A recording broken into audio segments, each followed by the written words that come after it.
Okay, so in this one, I just wanted to talk about this diagram that I have, which came from a time when I was thinking about design and, in particular, UX design and the community discourse and how, you know, by no fault of the community, but it is very much living inside of the space of design that is good for people and for business. Because most UX design discourse, let's face it, is in the commercial sector.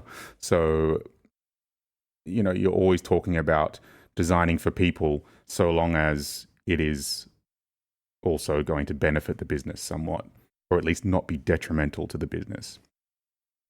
So I came up with this because I started to notice that when you talk about these things, they tend to drift and to go in this circular motion where they, especially for UX design, they start off from a place where they're recognized for how they are good for people, right? This is where, we talk about humane design techniques and that kind of stuff.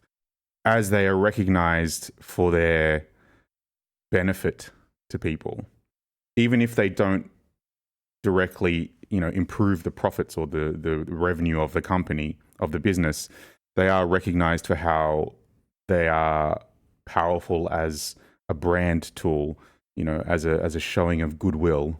So they move into this area, and then eventually they become exploited for that goodwill to try to use them to directly benefit the business, which seems to end up in this area where that exploiting of the thing is recognized by the people, and then there is this detrimental effect on the brand. So it becomes bad for everybody. So we can step through that starting here. Let's just say somebody recognizes that their newsletter has a lot of subscribers that aren't opening the newsletter. So they feel like, it's probably nice for people to be able to unsubscribe. This isn't the actual history of the unsubscribe link. This is just, I'm using that as an example. So they put a big link at the bottom that says, if you don't want this anymore, click this button to immediately unsubscribe. Then businesses recognize that people seem to be talking on the internet about how nice that is to be able to quickly just unsubscribe instead of having this newsletter constantly appearing in their inbox unwanted.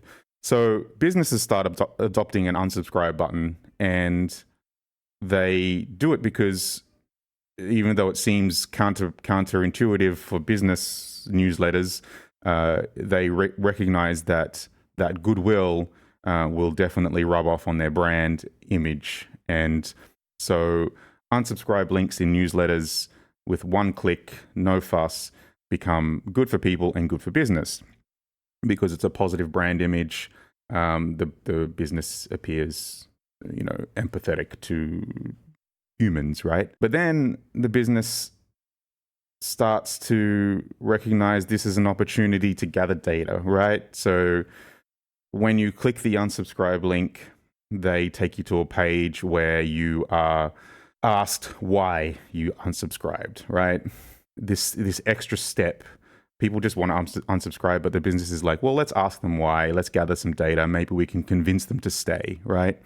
Which stops being good for people because the whole ease of unsubscribing is eroded here, and the business is trying to capitalize on it and to move from an improved brand image to actual tangible benefits to the business, which then inevitably leads to the fourth quadrant, which is when they start obscuring the unsubscribe link, trying to make it harder because they know they have to have one because everybody has one now, but they just don't like it, the whole effect it's having on their brand, because they're collecting all this data.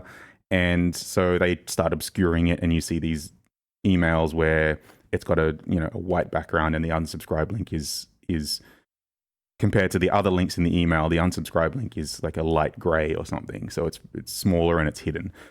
which then, is bad for people because they can't unsubscribe, and it becomes bad for business because it's so easy for people to recognize that the business is acting in bad faith, and it becomes bad for the brand, and there's just a negative image of the business.